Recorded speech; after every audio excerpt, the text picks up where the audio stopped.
คือเนกขัมมะบารมีความรู้สึกนึกคิดของคนคำว่าเนกขัมมะนี้สมัยที่เพื่อไทยแปลตามศัพท์ก็แปลว่าการออกบวชค้านเดิมจับมือกันเนี่ยการบวชถือเป็นการบำเพ็ญบารมีอย่างหนึ่งในพระพุทธศาสนาทีนี้การบวชนั้นคาสิโนเสรีบ่อนเสรีในสมัยที่พระพุทธศาสนายังไม่ได้อุบัติเกิดขึ้นในโลกถูกกฎหมายเนี่ยคือในสมัยที่ยังว่างจากพระพุทธศาสนาอยู่ซึ่งมีการทำโพซึ่งการออกบวชในสมัยนั้นไม่รู้ว่าเป็นพับลิกหรือเปล่าก็มีการประพฤติปฏิบัติในเรื่องของต่างจากการบวชในพระพุทธศาสนาคือในสมัยปัจจุบันนี้บ้านเมืองที่การบวชในสมัยนั้นถือเป็นการบำเพ็ญกฎเรื่องการพนันเช่นการปลีกตนเองไปอยู่ป่าประพฤติปฏิบัติตนเป็นฤาษีส่วนใหญ่นับถือศาสนาเขาและปฏิบัติธรรมเช่นการบำเพ็ญสมาธิจิตอย่างนี้เป็นต้น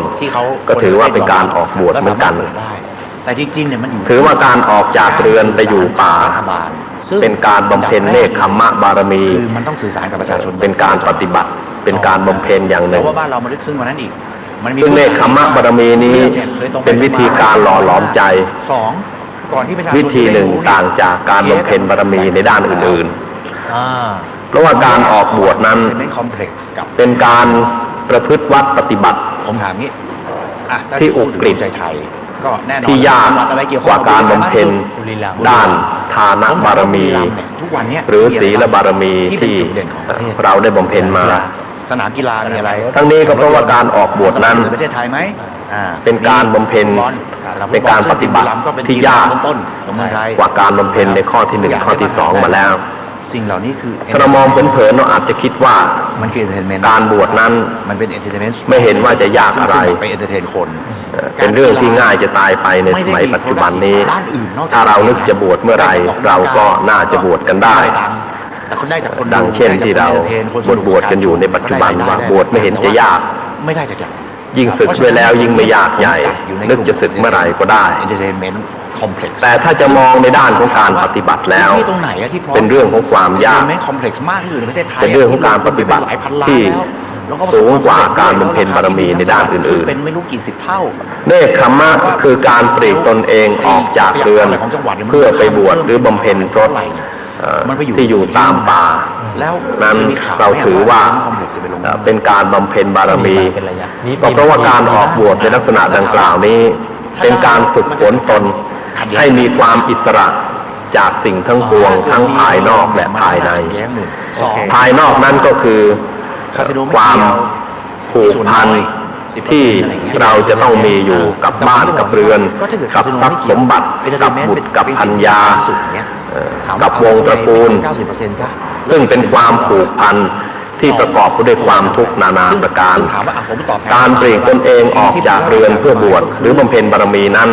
เป็นการทำตนเองให้เป็นอิสระทางหนึ่งโดยเฉพาะก็คือทางร่างกายหมายถึงว่าผู้ที่ออกบวชหรือผู้ที่บำเพ็ญเนกขัมมะบารมีนี้ไม่ต้องไปพัวพันไม่ต้องผูกพันอยู่กับสิ่งทั้งหลายเหล่านั้นเป็นความอิสระทางกายต่อการเกิดขึ้นส่วนความอิสระในทางจิตใจนั้นก็เป็นเรื่องของการปฏิบัติว่าเราจะปฏิบัติได้มากน้อยแค่ไหนและจะทำใจนี้ให้เป็นอิสระได้มากน้อยอย่างไรซึ่งก็เป็นเรื่องของการปฏิบัติในขณะที่ได้บำเพ็ญเนกขัมมะบารมีฉะนั้นการออกบวชจึงถือว่าเป็นการบำเพ็ญบารมีอย่างหนึ่งอีกในหนึ่งคำว่าเนกขัมมะนั้นเราแปลกันว่าคือการปลีกตนเองออกจากกามกามะศัพท์นี้ก็หมายถึงความรักความยินดีที่มีต่อรูปเสียงกลิ่นรสและสัมผัสถ้าจับมือกับก้าวไกลเป็นการปลีกตนเองออกจากเอาง่ายว่าคนจากการเมืองเครื่องเกี่ยวข้องเครื่องผูกพันต่างๆก็คือก้าวไกลถูกไหมเรียกว่าเนกขัมมะอาจจะได้คนไม่ถึงครึ่งหนึ่งของประเทศในสมัยที่พระพุทธองค์มากที่สุดเมื่อเป็นโพธิสัตว์อยู่มีธงอยู่ตรงข้ามจะต้องบำเพ็ญบารมีทั้ง10 ข้อนี้ให้ครบบริบูรณ์ถ้าเห็นไม่ตรงกันก็ในของแต่ละภพแต่ละชาติเพราะเป็นฝ่ายค้านนี่เขาไม่ได้แต่ว่าจะถือบารมีข้อใดข้อหนึ่งเด่นชัดขึ้นมาเท่านั้นเองแต่ว่าต้องครบหมดทั้ง10 ข้อเนกขัมมะนี้ก็ต้องมีเป็นข้อหนึ่งถูกต้องให้มันโปร่งใสฉะนั้นในสมัยที่เป็นท่านสุเมธนั้นหรือจะทำท่านสุเมธบัณฑิตนั้นท่านได้พิจารณาเห็นแล้วว่าการบำเพ็ญพุทธการกธรรมเพื่อปรารถนาบรรลุถึงซึ่งสัมมาสัมโพธิญาณ กลายเป็นว่า หรือเมื่อตั้งจิตปรารถนาพุทธภูมิแล้ว มันจะเกิดยาก นอกจากท่านจะต้องบำเพ็ญทานบารมี เป็นข้อแรกซึ่งเป็นพุทธการกธรรมข้อที่หนึ่ง อย่างเดียวหรือว่า ท่านจะต้องบำเพ็ญศีลบารมีเป็นพุทธการกธรรมข้อที่สองแล้วก็มาพิจารณาถึงพุทธการกธรรมข้อที่สามที่สูงขึ้นไปอีกก็คือเนคขมมะบารมี ครบเลยไง เพราะฉะนั้นท่านจึงเตือนตนท่านเองว่าต่อจากนี้ไปท่านจะบำเพ็ญเนคขมมะบารมี ที่พูดมาก่อนตั้งแต่แรก ท่านกล่าวว่า เรื่อง คนที่ได้รับความลำบาก เรื่องอะไรทั้งหลาย อยู่ในเรือนจำ เนี่ยเรื่อง ย่อมไม่ยินดีในเรือนจำนั้น ย่อมระอิระอาไม่อยากจะอยู่ พูดตรงเนี้ย ในเรือนจำนั้นเลยฉันใด ถ้า แม้เราก็จะเป็นเหมือนอย่างนั้น เห็นภพทั้งปวงดุจดังเรือนจำเป็นผู้ระอิระอาใครที่จะพ้นไปจากภพ ไม่ต้องไปเดาหรอก มุ่งแต่เนคขมมะบารมีเพียงประการเดียว กลายเป็นว่าถ้าไปลึกๆ ถ้าปรารถนาจะบรรลุ พักล่ะ พระโพธิญาณ ใช่ จงสมาทานเนคขมมะบารมีไว้ให้มั่น คือผม จักได้เป็นพระพุทธเจ้า ผมก็สงสัยว่าเอ้าสรุปพักนี้เนี่ย เมื่อดำริเช่นนี้ท่านก็ ในเมื่อเลขาอ้างชื่อพ่อ สละ คือพ่อ สมบัติทั้งหมดทั้งปวงออกบวช ส่วนหัวหน้าพักบอกเฮ้ยยัง บำเพ็ญ อา พรต นะแล้วพูดตลอด อยู่ในป่า หวานเจี๊ยบกับนายกตลอด ที่เรียกกันว่าเนคขมมะบารมี ไม่กระทั่งผมว่าพี่อ้วนพูดก็ถูกกว่านี้ว่า แม้แต่ในชาติต่อๆมา หัวหน้า เช่น พรรคกับเลขาพัก ในชาติที่ เนี่ยผมสงสัย พูดหมายถึง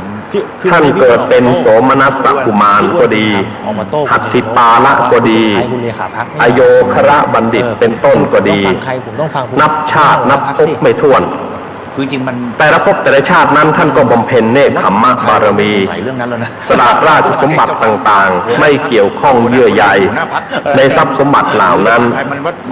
มันก็จะ ซึ่ง โกงไปหม ดังปรากฏอยู่ใน ไม่ใช่ฝั่งตัวเองมันก็จะสงสัย ปฏิญญาบุรพจัญญาของท่านที่ตั้งปฏิฐานไว้ในขณะที่บำเพ็ญเนคขมมะบารมีนี้ว่า ว่า เราได้สละราชสมบัติอันยิ่งใหญ่ หน้างานมัน อยู่ในเงื้อมหัด ทั้งหมดซึ่งถามว่าตอนเนี้ย ดังหนึ่งก้อนเขละ แล้วก็โดย เมื่อได้สละแล้ว ดูแลสูง ก็ไม่มีความเกี่ยวข้อง ก็คือ นี้เป็นเนคขมมะบารมีของเรา ในทางนิตินัยคือต้องเป็นเขา คือท่านสละราชสมบัติออกไปนั้นเหมือนกับบุคคลที่ ต้อง ถมเขละลงบนพื้นดิน แล้วก็พรรค โดยไม่ใยดีในเขละที่ตนเองถมลงนั้นฉันใด แล้ว บัณฑิต แต่ในขณะเดียวกัน หรือโพธิสัตว์ผู้บำเพ็ญเนคขมมะบาร มัน มี จะต้องค่อย ก็จะสละสมบัติออกไปเพื่อออกบวชโดยไม่ใยดีต่อสมบัติเหล่านั้น ฉันนั้นเหมือนกัน ทีละนิดทีละนิดเพื่อไปถึงจุด ในการตั้งปณิธานเพื่อบำเพ็ญเนคขมมะบารมี ใจกันแล้วนะ ที่จะให้เกิดผล เขาเป็นคนหนักเป็นคน อย่างจริงจัง เรื่องพวกนี้ว่าน้ำหนัก และมั่นคงนั้น แต่พอกำกับดู ผู้ที่เป็นโพธิสัตว์นั้นท่านจะมองเห็นภพเห็นชาติเนี่ย นายกก็ ดุจดังเรือนจำ ถึงเวลาเดี๋ยวอีก คือภพชาติที่เราเกิดมาเนี่ยเหมือนกับเรือนจำเรือนจำนั่นคือสถานที่จองจำบุคคลผู้กระทำ ใน ผิ ป ด ระเทศไทยผู้ที่อีสาน ผู้ที่กระทำผิด แล้วก็พรรค แล้วถูกจองจำในเรือนจำนั้น ภูมิใจไทยกับเพื่อไทย ย่อมไม่มีความยินดีในเรือนจำฉันใด ได้เย แล้ อะ วสสเยอะที่ โพ สุด ธิสัตว์ที่เกิดมาในโลก ที่แบบ ท่านก็จะไม่ยินดีในโลกนี้ฉันนั้น เพราะฉะนั้นเนี่ย อยากจะให้พ้นไปจากโลกนี้ แต่การที่จะพ้นไปจากโลกที่เราเกิดมาได้นี้นั้น จะต้องอาศัยการบำเพ็ญเนคขมมะ แต่ถึงเวลาถ้าเกิดมาอย่างนี้ยเขา คือต้องอาศัยการบำเพ็ญบารมี จึงจะพ้นไปจาก จังหวะนี่คือพี่ปุ่นขาบก เรือนจำคือโลกมนุษย์นี้ได้ แล้วว่ามันทำให้มันยังไม่ เห็นภพภูมิต่างๆที่ไปเกิดประดุจดังเรือนจำ ไม่ได้แบบจังหะ แล้วก็บำเพ็ญ แล้วก็ บารมีกัน มันยังไม่ถึงขั้นหมดเวลา ฉะนั้นใน จริงๆอย่างเงี้ยขา ประเพณีของเราเนี่ย มันเลยกลายเป็นคำถาม โดยเฉพาะพุทธศาสนิกชนนั้น ในเมื่อถ้าโดยธรรม มักจะนิยมการบวช ค่อยซัดถูกไหม6 เดือนแล้วเดี๋ยว ในปัจจุบันนี้ถ้าหากว่าเราเป็น วันเพื่อเตรียมเลือกตั้ง ผู้ชาย อันนี้คือ timing คือมันผ่านไปแค่2 ปีแต่ ผู้ชายนั้นก็จะต้องถือโอกาสบวชครั้งหนึ่ง หรือแบบว่า การบวชนั้นถือว่าเป็นหน้าที่ของ แต่มันรู้ ของผู้ชาย มันผิดจังหวะมัน ที่บรรลุนิติภาวะแล้ว นานาซึ่งในที่สุด คืออายุครบ มัน 20 ปีเนี่ย อยู่แล้ว จะต้องบวชเป็นพระ นั่นแหละไปทางเพื่อนนั่นแหละ จะบวชช้าอาจจะบวชชั่วระยะเวลาอันสั้น หรือแม้คงเข้าใจการเมือง หรือยาวก็แล้วแต่ ฟังอะไรมาอีกนิดนึง แต่ก็ต้องปฏิฐานว่าในชีวิตหนึ่งนั้น จะต้องบวชพระ กรณีที่บอกว่าอยู่ๆ บางคนก็ไปบวชเอาเมื่อตอนอายุมากแล้ว แต่มันเป็น ซึ่งความจริงที่บวชตอนอายุมากนี้ก็ เขารู้ใช่ไหม บวชตามสมัยแบบสมัยพุทธกาล คุณทักษิณบอกว่าถ้าพักร่วม ก่อนสมัยพุทธกาลนั้นส่วนมากนิยมบวชตอนแก่ กระแสข่าวมาแบบนี้ อ้าว คุณเช็คสื่อไหน อย่าง สื่อไหนก็ตอบ มีเรื่องปรากฏอยู่ในชาดก แม้แต่โพธิสัตว์ของเราเองเนี่ยบางพระชาตินั้น มันคืออะไรรู้ไหม เมื่อท่านเห็นว่าผมบนศีรษะของท่านงอก เข้าใจมุมในการนำเสนอ ท่านก็บอกทันทีว่าบัดนี้ผมบนศีรษะของเรางอกแล้วเราจะออกบวช แต่ว่าไม่ได้บอกใครถูกใครผิด เช่นชาติหนึ่งท่านเสวยพระชาติเป็นกษัตริย์ ผมบอกงี้ว่า พอเห็นบนศีรษะงอกเท่านั้นก็เกิด มันก็จะมีอยู่ภพ ความคิดขึ้นมาทันทีว่านี่เราใกล้ตายเต็มทีแล้วจะต้องออกบวช แล้วก็ ในบ้านปลายชีวิตของคนสมัยก่อนนั้นมักจะแสวงหาความสงบด้วยการออกบวช จากเพื่อไทยเข้าไม่ถึง โดยเล็งเห็นว่าถึงอย่างไรชีวิตนี้ก็ไม่พ้นไปจากพญามัจจุราชได้ จะต้องมีความตายอย่างแน่นอน เขาบอกว่า เพราะฉะนั้นในบ้านปลายชีวิตนี้จึงต้องออกบวชกัน ไม่ได้หลักศาสนา มักจะนิยมบวชเมื่อหลังจากเลยมัชชิมวัยคือย่างเข้าสู่ปัจฉิมวัย แล้วเราก็ออกบวชกั เสี น ยงโหวตพออยู่แล้ว ส่วนในปฐมวัยนั้นเป็นวัยของการศึกษาศิลปะวิทยาการต่าง โอเคแต่ ดังมีปรากฏหลักฐานว่าการศึกษาในสมัยนั้นเริ่มเรียนกันตั้งแต่เล็กๆ และก็การศึกษานั้นก็จะศึกษาถึงอายุประมาณ 16 ปี ก็ถือว่าเป็นการจบการศึกษาแล้ว ไม่ต้องอายุมาก ปัจจุบันนี้กว่าเราจะเรียนจบปริญญาตรี ไม่ได้อยู่ อายุก็ต้อง20 กว่าขึ้นไป สนับสนุนไม่ได้ หรือ 20 ถ้าเรียนเก่งๆก็อายุ 20 ปี ก็จะจบระดับปริญญาตรี เนี่ยไอ้คนอื่นที่ร่วมรัฐบาล นั่นหมายถึงคนที่เรียนเก่งโดยที่ คาสิโนมันจะเหลือ สอบไม่ตกเลย อ๋อ แต่บางคนก็ถึง 20 กว่าปี ไม่ถึงเลือกตั้งครั้งห ส น้า มัยก่อนนั้นพอ 16 ปีก็เป็นอันว่าจบการศึกษา แล้วก็ออกมาทำงาน ถ้าเป็นราชกุมารก็มาช่วย อยู่ๆไม่ ปกครองบ้านเมือง ครั้งหน้า เป็นลูกพ่อค้าก็มาช่วยพ่อแม่ทำมาค้าขาย ฉันไม่สนับส ป นุ ระ น ก แน่ อบ นอน กิจการงานต่างๆ เมื่อจบการศึกษาแล้ว สนับสนุนหมดเขาก็ไม่ยอม ปฐมวัยนี้จะมี พอไม่ยอม อายุถึง 25 ปีจัดว่าเป็นปฐมวัย ต้องฟรีโหวตสิ เป็นวัยต้น เพราะไม่งั้นฉันจะไปแข่งใน จากนั้นไปก็เป็นมัชชิมวัย เขาไม่เอาคาสิโนเลย เลย 25 ปีนั้นก็เป็นมัชชิมวัย คือข้ามวัยเบญจเพศไปแล้ว เขาเป็นพรรคอิส พระ ลาม พุทธองค์เองนั้นออกบวช มันเกี่ยวกับว่า เมื่อ ข้างหน้า พระชันษา 29 ปี อีกฝั่งก็บอก ได้ ว่า ตรัสรู้เมื่อพระชนมายุ 35 ปี ในพื้นที่ได้ยังไง เป็นการตรัสรู้เป็นพระสัมมาสัมพุทธเจ้า ก็ เริ่มเผยแพร่พระพุทธศาสนาเมื่อพระชนมายุได้ 35 ปี แล้วก็บอกว่าห้ามขัด ซึ่งก็จัดว่า ขัดแย้ง บวชเมื่อตอนหนุ่มที่สุดแล้ว ก็ใครที่โหวตขัดแย้งก็ แล้วหลังจากนั้นมาก็ทรงส่งเสริม มันก็เลยเป็นคำ ให้กุลบุตรนี้บวชตอนหนุ่ เป็น ม ข่าวนี้ออกมา ไม่ ๆคือได้บำเพ็ญเนกขมมะเมื่อตอนหนุ่มๆแม้แต่ราหุลซึ่งมีพระชันษาเพียง ไม่กี่ขวบเพียง7 ขวบก็ให้บวชแล้ว แต่ว่า ให้บวชเนร ไก่ที่งูเห็นนมไก่ไง แล้วจากนั้นก็ราชกุมารต่าง มันไม่ใช่แค่ ๆ ที่เป็นราชวงศ์ก็ ได้นกสอง นิยมออกบวชเมื่อตอนหนุ่ม ลูกซองยิงไปในรังนกเลยอะ ๆ จึงได้ตรัสยกย่องส่งเสริมคนหนุ่มๆออกบวชว่า เล่นอย่างนี้มันหมูไป ถ้าหากว่าผู้ใดที่มีอายุยังยาววัย มันก็เกิดข่าวนี้ ยังหนุ่มอยู่ผมดำสนิทออกประพฤติพรหมพรหมจรรย์แล้ว ผู้นั้นชื่อว่าเป็นผู้ที่ประเสริฐ ยกย่องบุคคลที่บำเพ็ญเนกขมมะตั้งแต่ห ถึ นุ่ ง ม ว่าแหละถ้า ๆแต่ในสมัยก่อนที่พระพุทธศาสนาจะเกิดนั้นก็นิยมบวชตอนแก่ๆเป็นส่วนใหญ่ ไอ้ที่ ในปัจจุบันนี้เราก็ คุณทักษิณไม่ได้พูด แต่เป็น มักจะนิยมไปบวชเอาเมื่อตอนแก่ ตอนหนุ่มๆนั้นหมดโอกาสบวชแล้ว ก็เอางี้เลยไหม เพราะว่ากว่าจะเรียนจบอายุก็เลยบวช พรรคไหนไม่เห็นด้วยก็ บางทีประจบแล้ว ก็ต้องรีบหางานหาการทำ ผมต่อจิ๊กซอว์ เมื่อทำงานแล้วบางทีก็เพลินงานไป ก็เลยไม่ได้บวชบางคนที่จะต้องไป ไม่ได้มีใครโกหก มีเหย้ามีเรือน มีใครพูดจริง100% มีบุตรมีภรรยาก็เลยบวชไม่ได้ ทุกคนพูดมา อยู่ไปจนกระทั่งเกือบจะเกษียณอายุ นอกจาก เกือบ ว่า จะ60 ปี บางทีจึงจะได้มีโอกาสออกบวช ผมไม่รู้ว่าในที่สุดได้พูดหรือเปล่า ก็มีซึ่งก็มีปรากฏอยู่บ่อย คิดว่าถ้าถามผมนะ ๆ ดังเช่นข้าราชการชั้นผู้ใหญ่หลายๆท่าน ก็ถ้าเกิด ที่ แกน มี นำรัฐบาล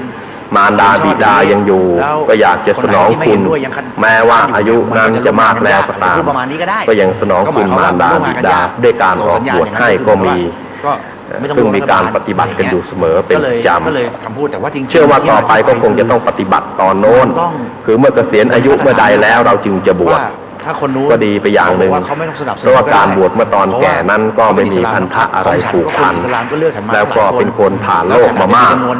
บวชแล้วก็คงจะอยู่ตลอดไป จำนวนทั้งพรรคมันอาจจะไม่ถึง เป็นอุลังคัตตวา อะไรอย่างเงี้ย คือ เพระฉะนั้นมัน ถ ก็ วายชีวิตไว้ใน ที่ว่า ในพระพุทธศาสนา เอาชนะ เรียกว่าบวชจนตาย ทางการเมืองซึ่ง เพราะว่าได้ผ่านโลกผ่านวัยมามากแล้ว ใช่ ก็ไปใช้ชีวิตในยามสงบเมื่อบั้นปลาย ประเด็นตรงนี้เป็นหลักเนี่ยมันเลยทำให้ แต่เราก็จะขาดกำลังของพระพุทธศาสนาไปอย่างหนึ่ง ก็คือจะขาดพระภิกษุสามเณรที่จะเป็นศาสนทายาทที่จะ ที่ควรจะเป็น บำเพ็ญกิจในพระพุทธศาสนานี้ แต่ทีนี้ความน่าสนใจ เมื่อที่ตอน ประเด็หง ยังหนุ่มๆ คือว่า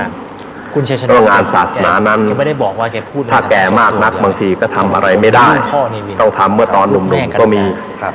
ก็เราก็จำเป็นที่จะต้องส่งเสริมคนหนุ่มๆเนี่ย คก็ลบอกว่าอ่ะ ให้บวชกันให้มากขึ้น คุณพูดในฐานะเลขาพรรคก็พอโอเค แต่เป็นที่น่า แต่คุณเล่นอ้าง เป็นห่วงว่าในปัจจุบันนี้ มัมีน้ำหนักมากกว่า เราไม่นิยมบวชกันนานๆแล้วหนุ่มๆนี้บวชกันไม่นาน คือรับ ไม่ช้าก็ จากคน ต้อง ที่ ศึก อ้าง ไป ชื่อมาพูดหรือเปล่า เราก็ต้องเริ่มตั้งแต่ ทีนี้ก็ เป็นเน ไป ร กันต่ออีกว่า เป็นสมณเณร ถ้า ขึ้น แบบ มา นี้โดยสภาวะปัจจุบัน ดังเช่น ไอ้สิ่ ท่านทั้งหลายจะเห็น ที่ ได้ว่า คย เวลาเนี้ย วิคระห์กัมาตลอดว่าคุณเนวิน เพียงแค่คนหนุ่มบวชให้ครบพรรษาตลอดพรรษา3 เดือนก็หายากเต็มที เป็นอดีตลูกน้อง นอกนั้นจะบวชเพียง1 เดือนบ้าง ในเวลา เดือนครึ่งบ้าง ที่เร็วกว่าปกติ 15 วันบ้าง ครับ บวช มันแสดง 7 วันบ้าง เขาก็ไม่ได้มองว่าเขาเป็น แล้ว ลูก ก็ น้อง ลา เก่า สิก คุณ ขา สินแล้ว ไป สิ ถึงอย่างนั้นก็ยังดี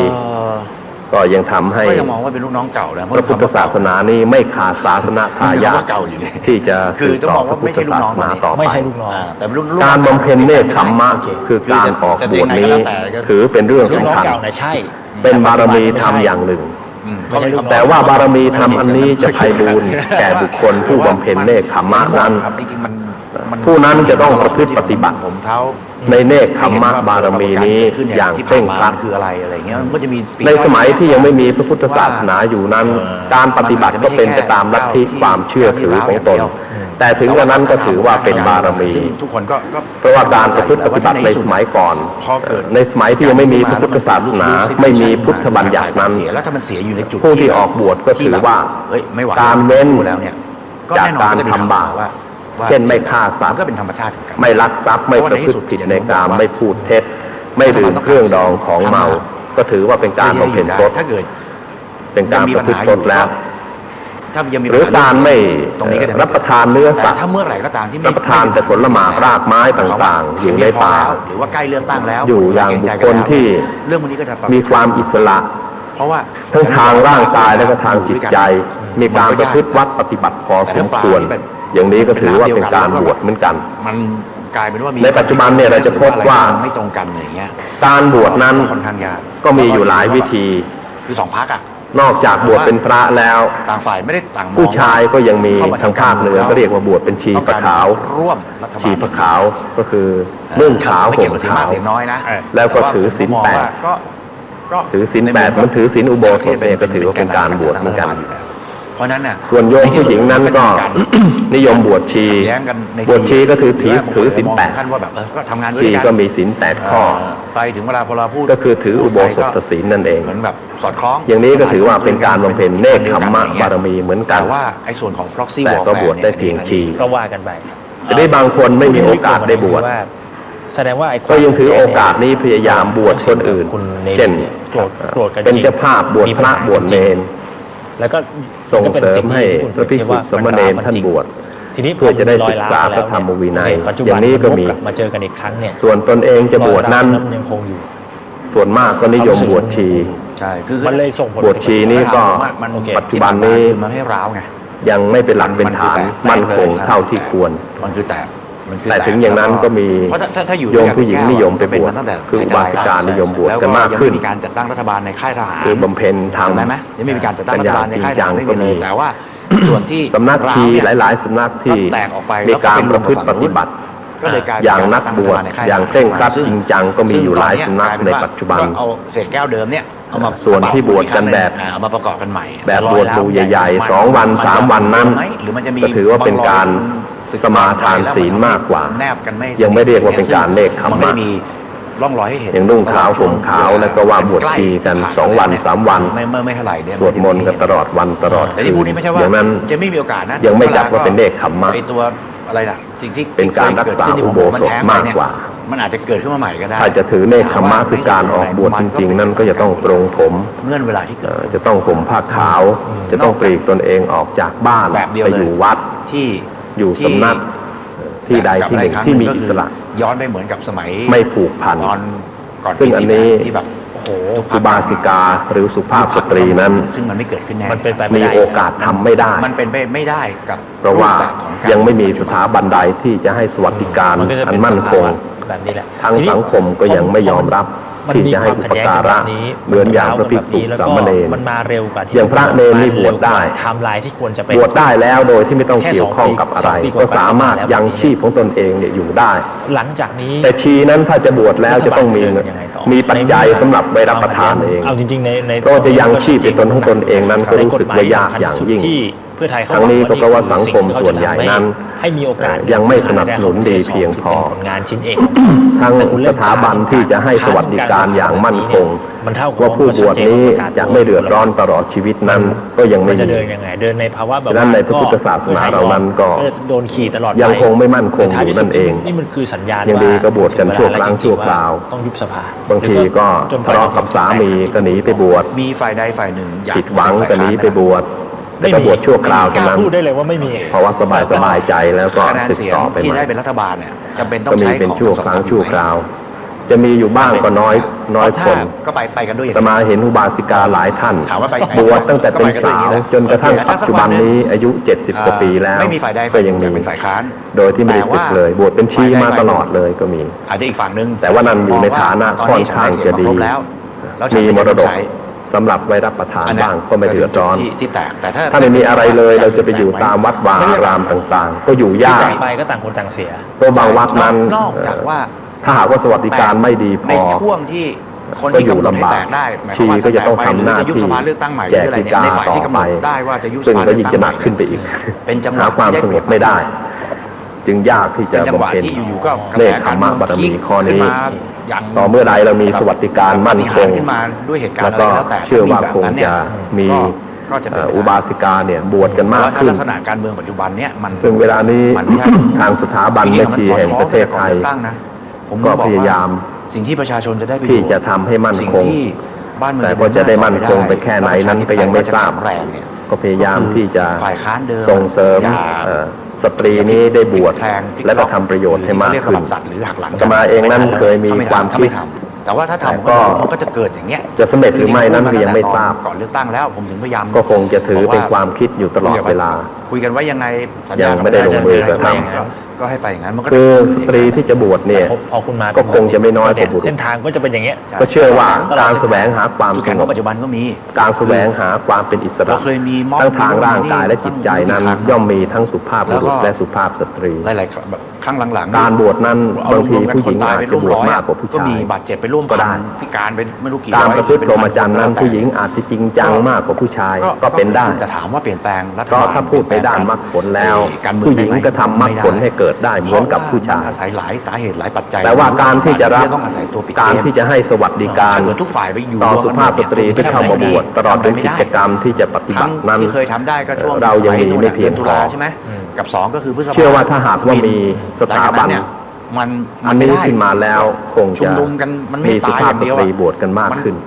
คือคิดโครงการไว้นานแล้วว่า การเมืองปิดสนาม สุ บิน ภาพสตรีที่เข้ามาบวชในพระพุทธศาสนาเนี่ยที่บวชชี ยิ เนี่ย ง RPG กลางเมือง ควรจะได้ทำประโยชน์บ้าง ยิงไอ้อะไรอะ เพื่อให้สังคมเนี่ยเห็นความ อะไรกัน สำคัญ ก็หลุดราย อา วั ตมาไปเห็น ตายกันไป ภิกษุณี ร่วมร้อยอ่ะ ในไต้หวัน ก็ยังเปลี่ยนแปลงไม่ได้เลย แต่เป็นภิกษุณี ปิดสน ฝ่าย บิน มหายาน ขึ้นลงไม่ได้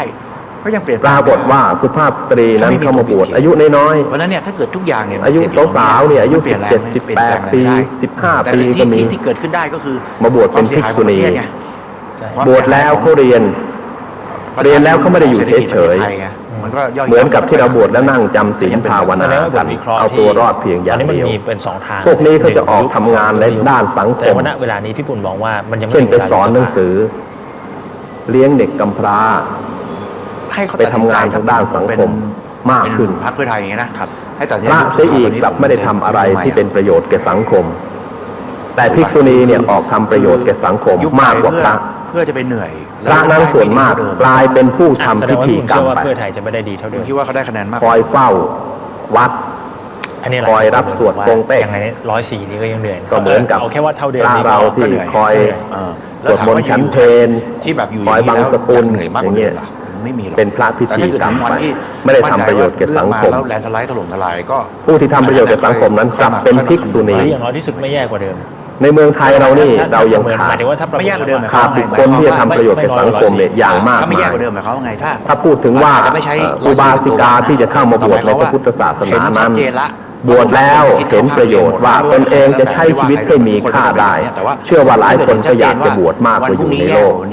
วันมะรืนแย่กว่า แต่ว่าบวชเข้ามาแล้วควรจะทำอะไรได้บ้างไม่ใช่บวชมาแล้วอยู่เฉยๆ เป็นไปได้ อย่างที่เราเข้าใจกันผิด จะยุบ ว่าเมื่อบวชแล้วไม่ควรจะไปยุ่งอะไรกับสังคมไม่ควรจะไปยุ่งอะไรกับโลกมีหน้าที่อย่างเดียวคือจำศีลภาวนาเอาตัวรอด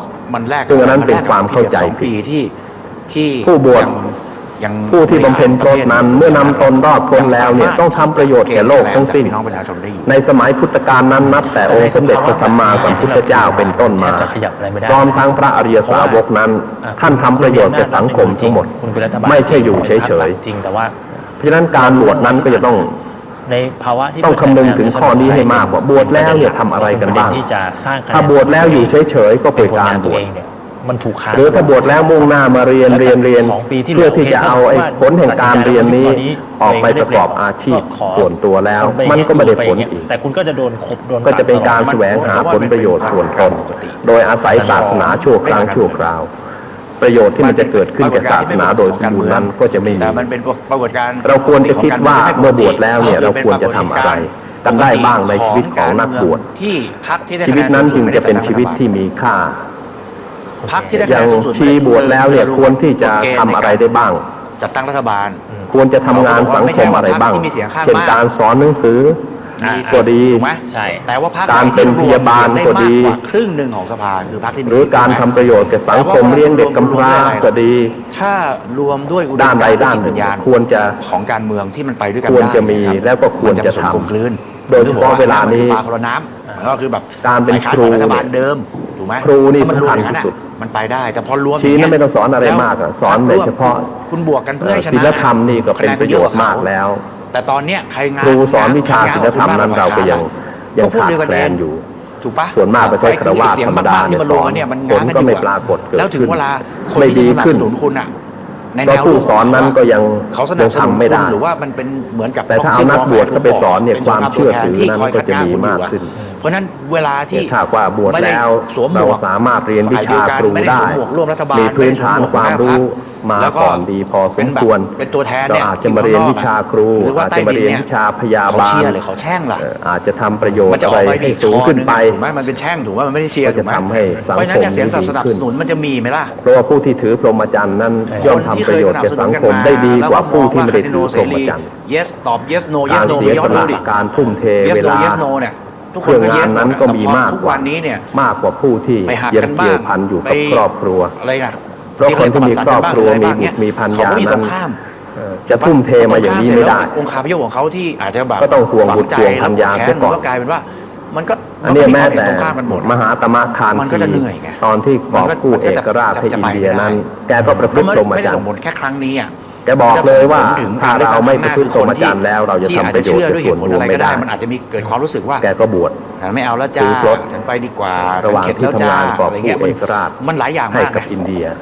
เพราะฉะนั้นเนี่ยถาม แส ว่า ดงให้เห็นว่าการ ส ประพฤติพรหมจรรย์นั้นมีเวลาที่จะทำประโยชน์เนี่ยได้มากกว่า ทู่ซีไปอย่างนี้แหละ ฉะนั้นผู้ทำประโยชน์แก่สังคมถ้าประพฤติพรหมจรรย์ด้วย แล้ว เป็นนักบวชด้วย ก็จะมีประเด็ ก็ น คงจะทำงานได้มาก แล้วก็จะคบ แล้วก็ไม่หวังผล ไปเรื่อย ตอบ ๆจนกว่า แทน จะถึงจุด เกิน ที่ ไป เป็นจุดที่พี่บุญบอกว่าจุดที่มันอดทนกันไม่ได้ ที่ทำประโยชน์ได้มาก สุดท้าย เต็ม100% เพราะ กว่า บรรทัดสุดท้าย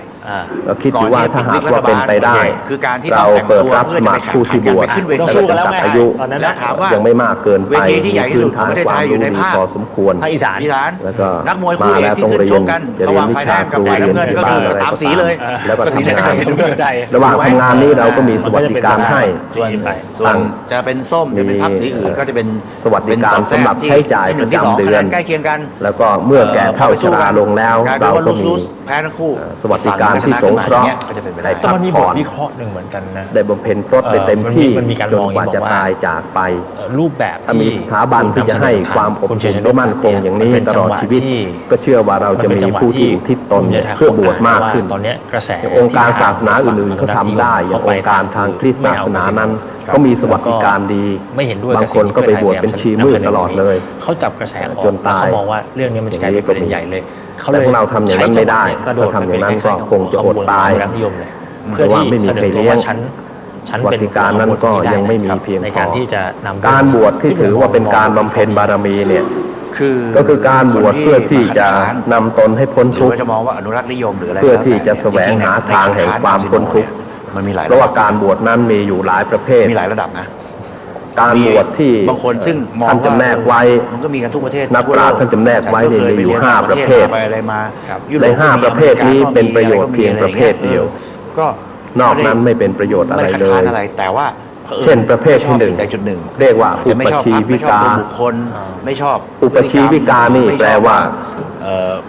บ วชมาเพื่ออาศัยศาสนาเลี้ยงชีพ ทำไมมันไม่ตรงกันหรืออะไรประมาณอย่างเงี้ย ได้แก่บุคคลประเภทที่ พอมีอยู่เนี่ย เกียรติคร้านในการทำมา การที่ หา สะท้อนอ กิ อน กมาคือเอาเรื่องใด คือไม่สามารถที่ประกอบอาชีพต่างๆได้แล้วก็เห็นว่า เกิดการเปลี่ยนแปลงหรือว่า เมื่อบวชแล้วเนี่ยมันมีช่องทางที่จะเลี้ยงชีพได้ดีกว่า แสดงความคิดเห็นได้มันก็ บางคนก็เกียรติคร้านในการทำงาน คือไป เห็นว่า มันกลายเป็นว่าคาสิโนกลายเป็น การบวชนี่ไม่ต้องทำอะไร เหมือนบางนโยบายที่เขาเรียกว่า แต่ เรือ ก็ ธง มีรับประทาน ณเวลานี้ มี อยู่ๆมัน ที่ เป็น อยู่ เรือธง ที่รับประทานอย่างสบาย ไม่มีขลุ่ยไง ก็คิดว่าบวชดีกว่า แต่แน่นอนล่ะตอนเลือกตั้ง ก็เลยเข้ามาบวช เศรษฐา บวชประเภทนี้ก็อาศัยศาสนาเลี้ยงชีพ ก็ yes ถาม ที่เห็นว่า ก็ yes ถามก้าวไกลก็ ถ้าไม่บวชแล้ว ใครก็ yes yes yes yes กันหมด ก็ไม่มีทางที่จะเอาตัวรอด อะไรเงี้ยแต่ว่า ก็เห็นว่าอาศัยศาสนาเนี่ยเลี้ยงชีวิต ทั้งหมดที่ผมพูดมา ประเภทนี้ไม่มีประโยชน์ เกิดกระแส ที่ไม่มีประโยชน์นั้นเพราะว่าเป็นการบวชเพื่อ คนที่ออกมาคัด ชี ค้าน วิตของตน มี เอง คัดค้านอยู่ในใจหลายระดับ เพื่อเลี้ยงตัวเอง บางคนบอกว่าคาสิโนก็ได้ ประเภทนี้บางทีก็ประพฤ เรื่ ติผิด อาชญากรรมที่เกิดขึ้นยังไง ประพฤติผิด แก้ปัญหาการ วิกล ฟอกเงินยังไงทำ โดยอาศัยศาสนานี่ คุณมีระบบ เป็นเครื่องเลี้ยงชีพ ได้ไหม เป็นเครื่องยังชีพของตนเอง เอาเป็นแบบ นี่ได้แก่บุคคลผู้เกียรติคร้านในการทำมาหากิน มันยังมีกันตั้ง หรือผู้ที่ไม่สามารถที่จะทำมาหากินได้ก็อาศัยศาสนาเป็นเครื่องเลี้ยงชีวิต เขาสามารถจะกำกับ ในปัจจุบันนี้ที่น่าห่วงใยมาก คา ที่ สิโน สุด เขา ก็ ก็ คื สา อ มารถจะคัดกรองแบบ บุคคลที่ไม่สมประกอบ แต่ของเราทำอะไรก็ไม่ได้ บุ เล ค ย คลที่มีโรค เมืองนอก เรื้อรัง มันสกรีนกันข รัก นาด ษาไม่หายแล้ว สมมติ แล้วก็เข้ามาบวช ใครที่ไปเล่น เพราะว่าทางศาสนานี่มีโรงพยาบาลสงฆ์ คุณแค่เปิด บางคนในป่วยรักษาไม่หายก็บวช ออนไลน์อะไร พอบวชเป็นพระแล้วรักษาไม่ต้องเสียสตางค์มาก ไม่ต้องเสียอะไรเลย เข้าไปที่เมืองน ไป อก อยู่โรงพยาบาลสงฆ์นี่ก็อยู่อย่างฟรีๆ ของบ้านเราเนี่ย สบา เปิ ย ดได้ ๆ แล้ว ก็ ถึงเว มา ลา บว ไป ช ไล่ กัน ตี มาก กัน ขึ้น ถูกไหมเปิดได้ปะขอ และที่น่าห่วงใยมากก็คือ สองคือ ประเภทที่ คนที่ไป ติ จา ด กต่าง ยา ประเท เส ศ พ อะ ติด แล้วเปิดโร อ ม ด มิ่ง ไม่ได้ จากประเทศไท ก็ ย เอา ไป มาบวช แล้วไปเปิดในบ้านเขาอะ ก็บวชแล้วก็ บางทีเขาปล่อยให้เลยนะ คงจะปลอดภัยมากขึ้น คุณไม่เกี่ยวกับคนประเทศชาติ แต่เมื่อบวชแล้วก็ยังติดยาเสพติดอยู่ เปิดได้ เพราะฉะนั้นมัน ยังสูบ กลายเป็นแบบ กัญชาสูบ มันมีกฎเกณฑ์แล้วถามว่า เฮโรอีนอยู่ คนละ ยังกิน คนบ้ เหล้า เนี่ย อยู่ จะไปใช้โรมมิ่งอย่างนั้นได้ไหมเขาก็มีกลไกในการตรวจ ก็ สอบ เป็นเรื่องที่น่าวิตก ว่าแบบ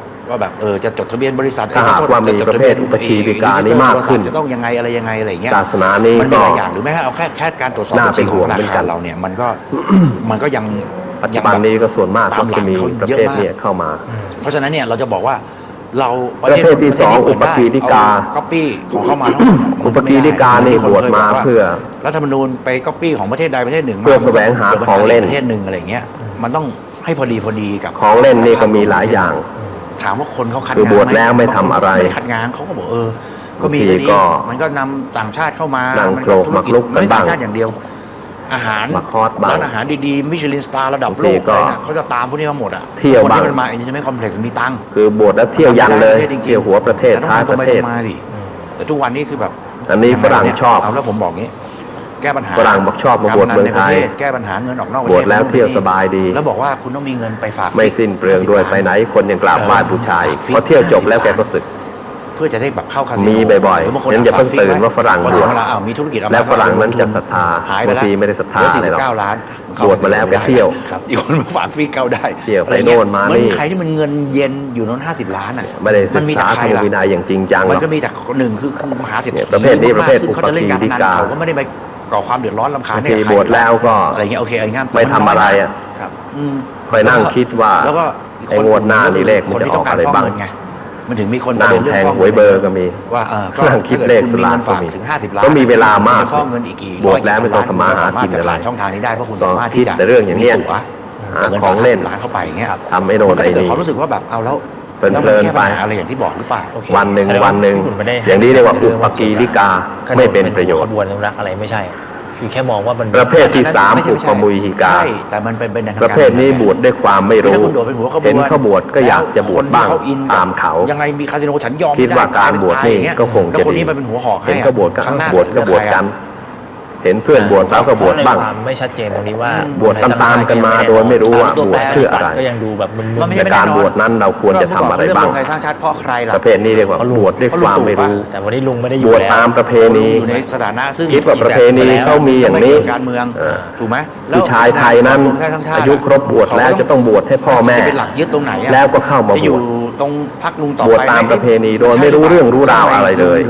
อย่างนี้ก็เรียกว่าอุปปุญิกา แบบส บวชด้วยความไม่รู้ มาอะไรเงี้ยโดยสเตตัสของ บวชแล้วไม่รู้ว่าบวชมาทำไม นหลายเหตุผลมากแล้ว ประเภทที่สี่อุปทูสิกา เดี๋ยวนี้ลุงหนึ่งหายไป อุปทูสิกานี่บวชเพื่อประทุษร้าย หรืออะไร ศา เงี้ย สนา โอ้โหมันงง ประเภทนี้บวชแล้วก็ทำให้ศาสนาเสื่อมเสียไม่ได้สร้างความเจริญ ที่โมๆ อะไรให้เกิดขึ้นแก่พระศาส ก็เลยบ นา อกอ่ะนี่มีนะ เรียกว่า เป็นหลัก อุป คุณ ทู ได้นะ สิกา นี่ไงฉันกล้าค้านกับเพื่อไทยนะ บางทีก็บวชมาก็ตั้งเจตนาดีอยู่ ในเรื่องนี้ ถ้าเกิดจะม แต่ อง ไป ว่า เข้าเจตนานั้นก็เสียไป โอเค ก็ทำลาย สรุปเฉพาะประเด็นนี้ก่อน ทำลายวงตระกูล แดงกับน้ำเงิน ทำลายศรัทธาของประชาชน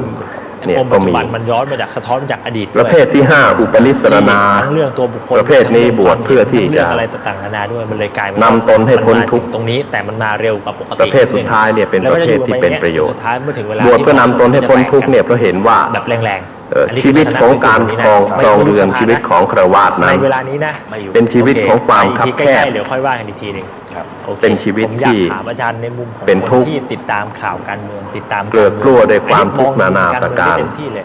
ก็เห็นว่า อาจารย์มองว่า การออกบวชเท่านั้นเป็นทางปลอดโปร่ง การสภามาแล้วเนี่ย เป็นทางที่จะสร้างความร่มเย็นให้แก่ชีวิตได้ และมันก็นำมาสู่การ ประเภทนี้ก็ บอกว่าเนี่ย คิด มันเป็น ออกบวช การ เพื่อนำตนให้พ้นทุกข์ อาจารย์คิดว่าม องเห็นช่องทาง จากท่าที ที่จะนำตนไปสู่ความพ้นทุกข์ได้ ตอนนี้มันอยู่ในระดับไหนมันอยู่ในภาวะ ประเภทเนี่ย ที่ ประเภทที่ ต็มแล้วไหมมันจะไป ที่ ต่อ เป็น แบบ ประโยชน์ หรือมันจะยุบสภาจะ นอกนั้นก็ไร้ประโยชน์ ผมคิดว่า ประเภทที่หนึ่งที่สองที่สามที่สี่ ผมอยากจะใช้คำไทยโบราณ ไม่มีประโยชน์อะไรแก่พระศาส แต่ยั นาก แย เล ก ย ยักยันคือจะไปทางไหนก็ไม่ได้ อย่างอุปทูสิกา ด้วย นี่ เหตุผลว่า บางทีพอบวชแล้ว ภูมิใจไทยเองเนี่ยมีบทบาท ก็มัวเมาในลาบยศ ที่เหนือกว่าพรรคเพื่อไทยมาโดย ติด ตลอด ลาบติดยศ เพราะว่าเพื่อไทยเองต้องง้อ มุ่งแสวงหาลาบยศให้แก่ตน และ เอง ทันทีที่เกิด ประเภทนี้ไม่มีประโยชน์ ทำให้เกิดการตี ประเภทที่ห้าเท่านั้นที่จะ จึงทำให้ ทำประโยชน์ให้เกิดขึ้นแก่ตนเอง และก็บุคคลอื่นทั่วๆไปก็คือประเภทอุปนิสรณาคือถือว่าศาสนาเท่านั้นที่จะนำตนให้พ้นทุกข์ได้ ไม่เข้าท่าไม่ได้เรื่อง เพราะฉะนั้นการบำเพ็ญเนกขัมมะบารมีนี้ แล้วก็จะขึ้นอยู่กับใครจะ จึงเป็นการบำเพ็ญที่จะต้องอาศัย การแก้ปัญหา ผู้ที่ออกบวชนั้นเข้าใจความหมายด้วย คือประเภทที่เป็นนิสรณะ ก็คือเจ้ากระทรวงกับพรรค ถ้าบวชประเภทนิสรณะแล้วก็สามารถบำเพ็ญเนกขัมมะบารมีได้ นะครับภาวะที่จะเกิดยักแยกยักยั ในเนกขัมมะบารมีนี้ เอ่อ ก็มีบารมีอยู่สามขั้นเหมือนกัน คือเนกขัมมะบารมี เนกขัมมะอุปบารมี เนกขัมมะปรมัตถบาร เขา มี สามารถตีคะแนนคืนมาได้ เนกขัมมะบารมีเนี่ยอย่างเช่นอย่าง ในปี68ผมคิดว่า อย่างเราบวชมาแล้ว คะแนนคืนมาเนี่ย เราปฏิบัติในขณะที่เราบวชเนี่ยอย่างสม่ำเสมอประพฤติปฏิบัติ ก็ได้บารมีประเภทเนกขัมมะ เป็น แล้ว อาวุธอันเดียวที่เขามีอยู่ ทีนี้ถ้าอุกฤษขึ้นไปเนี่ยพอบวชแล้วนี่ ยากมากๆถ้ายุบเมื่อไหร่ บางทีเป็นโรคกระเพาะอาหาร คุณยังไม่ได้แต้ม บางทีเกิด แล้วที่ สุขภาพไม่ดี ผมคิดว่าเกม ไปหาหมอก็บอกว่าสึกเถอะท่าน รวมทั้ง ไม่สึกโรคไม่หายหรอก คุณได้วิเคราะห์ดีมากนะ บางองค์ต้องสึก รวมทั้พี่เทียนอาจารย์คุณ เพราะถ้าไม่สึกโรคไม่หาย มันคือการ โรคกระเพาะไม่หายบ้าง ชนชั้นนำ เป็นโรคลำไส้บ้าง มากที่ บางองค์เป็นโรคประสาทบ้าง หยิบมาเล่นคือคุณทักษิณ โรคอะไรก็ไม่รู้หลายโรค เพื่อไทยมัน แต่สรุปแล้วว่าโรคเหล่านี้จะหายได้ต้องสึก ถ้าไม่สึกแล้วไม่หาย คือตัวเขาเองคือพรรค บางองค์เวลาบวชอยู่ก็ผอมเหลืองสู้ซีด ของชนชั้นนำเนี่ย พอสึกไปแล้วก็เปล่งปลั่งกระชุ่มกระชวยก็มี ปี68นี่คงยังไม่ เป็นโรคแปลกๆหลายโรค มันยักย้ายยักยัน ฉะนั้นผู้ที่บวชแล้วเนี่ย พอต้นปี68 แม้หมอจะบอกว่า การ ถ้าหากว่าไม่สึกโรคมันไม่หาย ขึ้นจากพรรค จะต้องถึงกับผ่าตัดเชียวนะ แสดงว่าอา ก็ จารย์ ยอม คิดว่าในระยะหลังจากนี้ ก็ ไป ยอม เนี่ยมันจะไม่มีการยุบ ยอมตัดกระเพาะ แต่ ยอมตัด จะอยู่ในภาวะ ลำไส้ ก็คุมกันไปอย่างนี้แหละทู่ซีกัน ยอม ไปางนี้แห ตั ละ ดอะไรต่ออะไรทิ้ง แล้วก็ ยอม จะไป ยอมเสียอวัยวะ จริงๆเนี่ยคือปลาย แต่ว่า ปี68 ไม่ยอม จะต้น เสีย ปี69 พรหมจรรย์ ว่ามันไปต่อไม่ได้แล้ว จะบวชอยู่ ก็คือในประมาณปลายเทอม บารมีที่บำเพ็ญนั้นที่มั่นคงนั้น ในส ก็เป็น ภาวะที่ เนกขัมมะ นจะ อุ ทู่ ป ซีกันไป บารมี อย่างนี้เนี่ย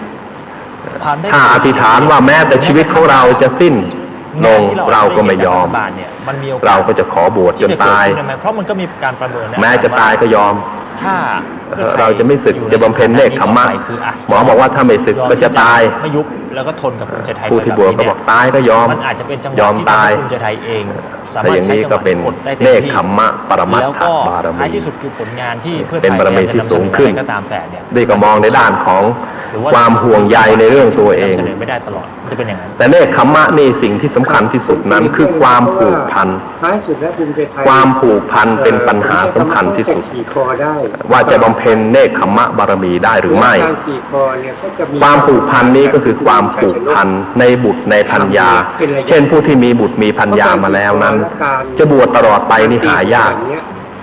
บางคนก็ห่วงบุตรห่วงพัญญา ได้เปรียบในแง่ช่วง ถ้าไม่มีบุตรมีพัญญาก็มีทรัพย์สมบัติ ชนชั้นนำนะครับแล้วก็ทำให้ ถ้าหากว่าไม่ ก็ดูดีขึ้นมานิดหนึ่งอย่างกรณี ไม่สึกทรัพย์สมบัติเหล่านั้นก็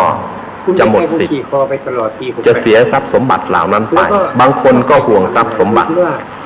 ก็บวชต่อไปไม่ได้ อย่างมากก็ออกมาด่าแบบ เช่นอย่างกษัต คุ ริ ณ ย์ อดิศรหรือออก ห่วงบัลลังก์อย่างในสมัยก่อน ซึ่งท้ายสุด เป็นกษัตริย์อยู่ อ ก็ อก ต้อง มาด่าออกมาพูดก็ ศึกออกมาเพื่อครองบ้านครองเมือง อย่างนี้ก็มี เหมือนกับ ฉะนั้นสิ่งผูกพันที่สุดของชีวิต ลอยๆไปเฉยๆ ของการบำเพ็ญเนกขัมมะบาร สิ่ง มี ที่ เนี่ เป็ ย นประโยชน์กับบ้านเราคือจะไม่ เรื่องโรคภัยไข้เจ็บรู้สึกจะเป็นปัญหาน้อย ครับครับ แต่ว่าปัญหาที่สำคัญที่สุดนั้นก็คือเรื่องเกี่ยวกับ ก็ ความผูกพัน ก็คือว่ามันก็มีการวิเคราะห์เหมือนกันว่า ในทรัพย์สมบัติ สิ่ง ใน ที่ บุตร เกิดขึ้ ในพัญญา ในจังหวะตรงนี้มันคือการที่ หรือการตัดความอาลัยอาวรณ์ไม่ได้ ชัเจนว่าเขาพร้อมที่จะเป็น อันนั้นน่ะทำให้การบวชนี้ ในฝั่งของ ไม่ตลอดรอดวัน ที่จะแทรกเข้ามา หรือบางทีก็เกิดจากความคับแค้นใจ ถ้า ก็มีอยู่จำนวนไม่น้อย ถ้ามองว่าเป็น บางท่านก็อยากจะบวชอยู่ อะไรคือสิ่ง แต่มีความคับแค้นใจ เขาเลือกที่จะมา ก็จำเป็นต้องสึกไปก็มี เขาเลือที่จะสอดแทรกในจังหวะตรงนี้ บางคนเสียใจมากถึงกับต้องลาสิกขาก็มี ผมคิดว่า อันนี้ก็เป็นเรื่องที่ ภูมิใจไทย แล้วแต่เหตุแล้วแต่ปัจจัย ซึ่งย่อมจะเกิดขึ้นได้หลาย ๆ กรณี ที่ทำให้การบำเพ็ญเนกขัมมะบารมีนี้ ไม่ตลอดรอดฝั่ง แต่สิ่ง คือบำเพ็ญได้ไม่เต็มที่ถึงขั้นปรมัตถบารมี ก็คงต้องสร้างทิ้งแท้ง แต่ถึงอย่างนั้นเราก็ถือว่าการบวชเป็นการบำเพ็ญบารมีอย่างหนึ่ง ในพระพุทธศาสนา เป็นการบำเพ็ญเนกขัมมะอย่างหนึ่ง นิยมมากกว่า ทีนี้ถ้าหากว่าเราไม่บวช เดินตามมันต้อง อย่างฆราวาสอย่างเนี้ย เดินไปแบบนี้ จะบำเพ็ญเนกขัมมะได้ไหม เนี่ยก็เพราะว่าเขาไม่ทัน ถ้าหากว่าจะเข้าใจความหมายว่า เนกขัมมะนี้คือการปลีกตนเองออกจากกามแล้ว ได้ก็คือปีก ชีวิตของคฤหัสถ์ที่ไม่มีเรือนที่ไม่เกี่ยวข้องกับกาม ก็บำเพ็ญเนกขัมมะได้เหมือนกัน เช่นผู้ที่อยู่เป็นโสด ไม่ได้กลัวคุณทักษิณ จะเป็นผู้หญิงหรือผู้ชายก็ตาม ไม่ใช่เพราะคุณชัยวุฒิ หรือการที่เรามารักษาอุโบสถศีลเป็นครั้งคราวที่วัด นั่นก็บำเพ็ญเนกขัมมะบารมี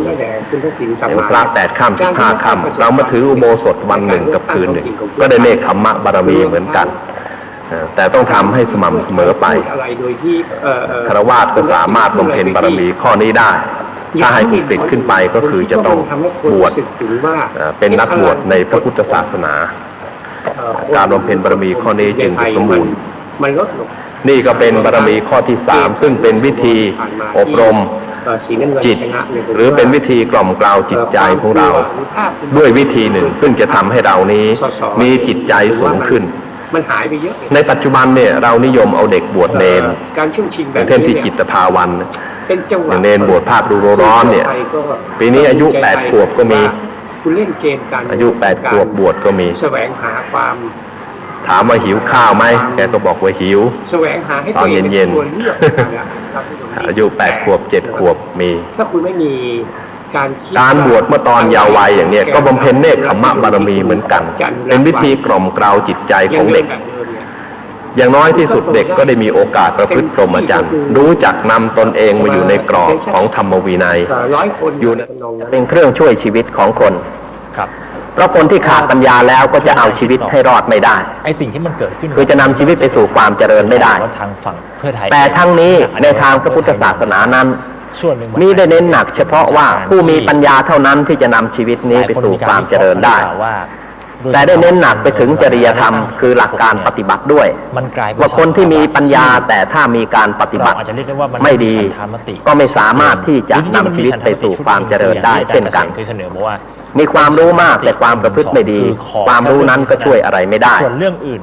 โบราณเราจึงพูดเป็นคำพังเพยว่า มันไม่มีความชัดเจน ความรู้ท่วมหัวเอาตัวไม่รอด จุเนี้ยมันเลยทำให้เกิด ซึ่งเราจะพบอยู่มากมายว่าคนที่มีความรู้มากมาย แต่เอาตัวไม่รอดก็มี เป็นพรรคร่วมจริง การเอาตัวรอดนั้นถึงเป็นเรื่องสำคัญ ก็ต่างทำกัน ฉะนั้นทางศาสนาจึงเน้นหนักไปถึงหลักจริยธรรม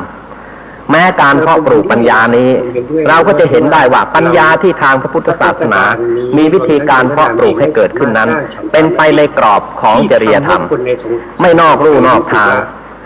ไม่เป็นปัญญาที่จะเป็นผลร้ายแก่บุคคลที่เกิดขึ้น ที่งดงามกว่า แต่เป็นปัญญาที่ประกอบด้วยเหตุผล และก็อยู่ในกรอบของจริยธรรมตลอดเวลา สถาบันทั้งหลาย เนี่ยเพราะฉะนั้น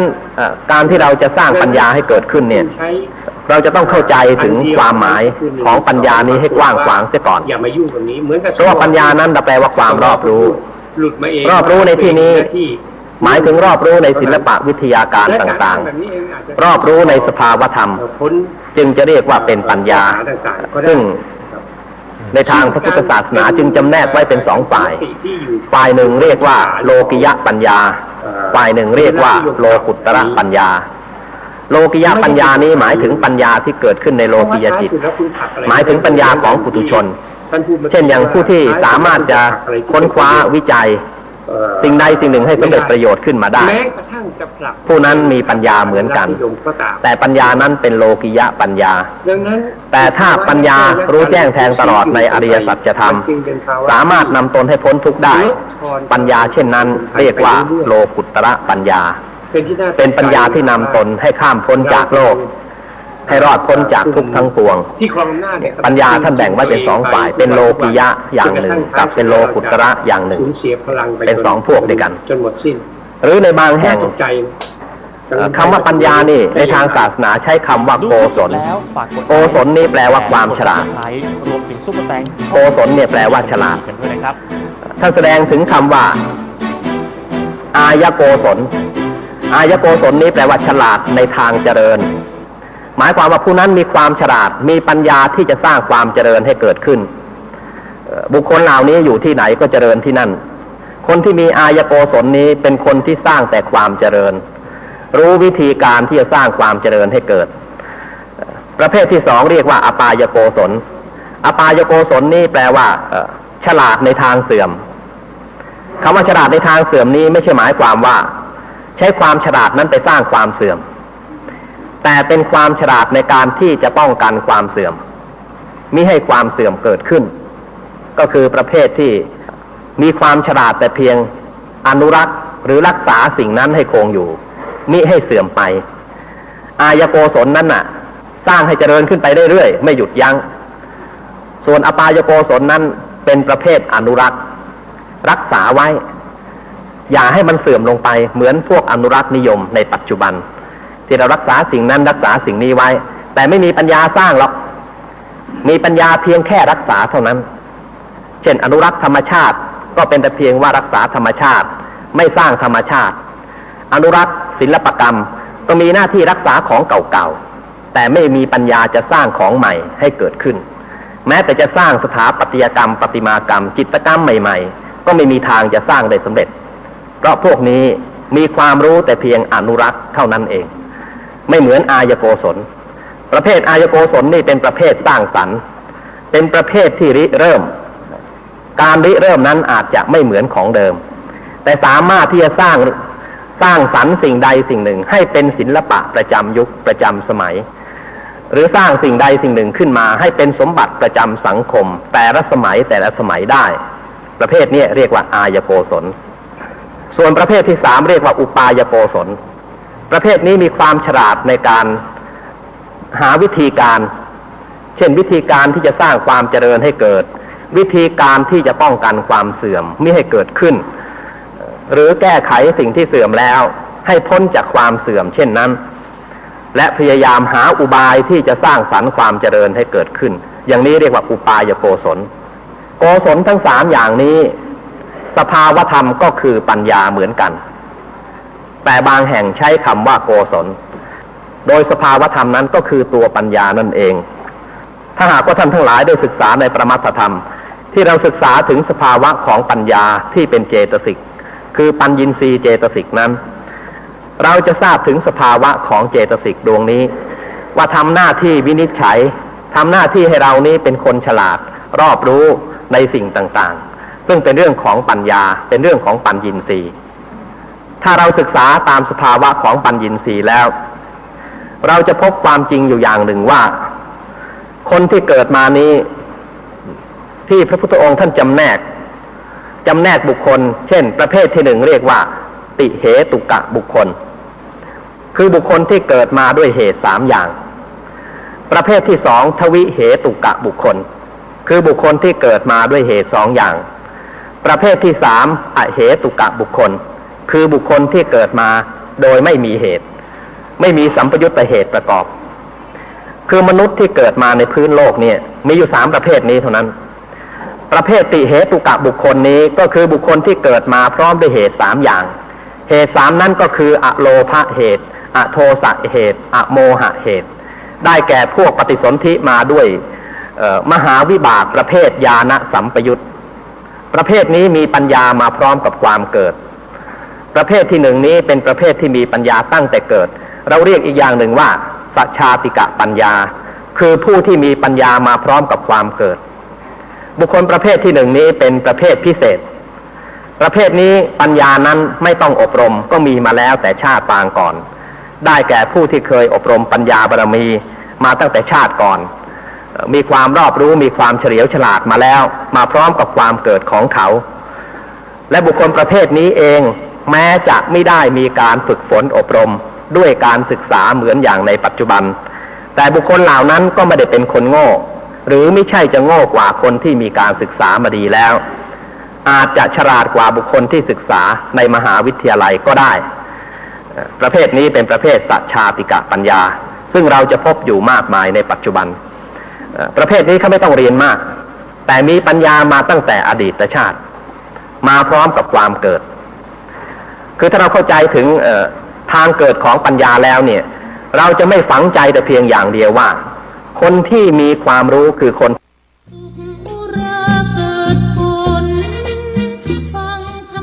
ขอเรียนเชิญร่วมทำบุญเป็นเจ้าภาพทอดผ้าป่าสามัคคีเพื่อสร้างระบบน้ำเกษตรใช้ลดต้นไม้และรองรับการปรับภูมิทัศน์จัดสวนรอบๆอาคารลานพระใหญ่ทอดนักวัดพระธาตุสีมาโพตะโพธารามพระธาตุม่อนปิดตำบลโป่งน้ำฮ้อนอำเภอฝางจังหวัดเชียงใหม่วันพุธที่16เดือนเมษายน2568เวลา 13:39 นาทีร่วมบริจาคผ่านหมายเลขบัญชี204-309-3196 ธนาคารกสิกรไทยสาขาฝางประเภทออมทรัพย์ติดต่อสอบถามได้ที่065-208-4594 พักจำเริญโชติธรรมโมแสนศรีรักษาการเป็นเจ้าวาด